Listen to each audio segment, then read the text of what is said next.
Praise the Lord. கர்த்தர் நம்முடைய வாழ்க்கையில் மிகுந்த அமைதலை உண்டாக்குகிற தேவனாக இருக்கிறார். ஒரு விசை சீஷர்களும் இயேசுவும் கடலிலே படகில் சென்று கொண்டிருக்கும் போது அலை வந்ததினால அதுல செல்ல முடியாமல் படகு கவிழ்கிற சூழ்நிலையில் சீஷர்கள் பயப்படுறாங்க. இயேசு கிறிஸ்து நித்திரையாக இருந்தாங்க.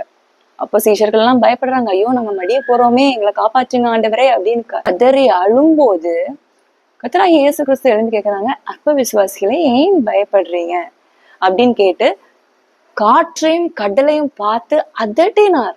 ஆமேன். ஒரு வார்த்தை தான் சொல்றாரு, உடனே அந்த இடத்துல அமைதல் உண்டாகுது. ஆமேன். அவ்வளவு பெரிய வல்லமை உள்ள தேவனை நாம் ஆராதிக்கிறோம். ஆமேன். கர்த்தருடைய நாமம் பரிசுத்தப்படுவதாக.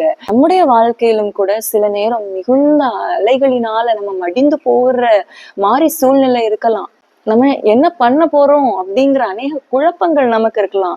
ஆனா நமக்கு வேண்டியது ஒரே ஒன்றுதான். கர்த்தருடைய அந்த ஒரு வார்த்தை தான் நமக்கு வேணும்.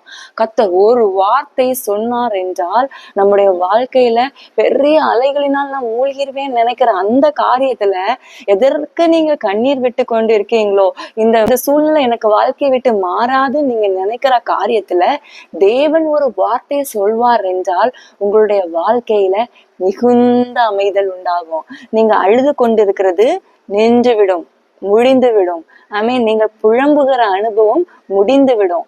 நீங்க அநேகருக்கு முன்பாக தலை குனிந்து இருக்கிற அனுபவம் முடிந்து விடும்.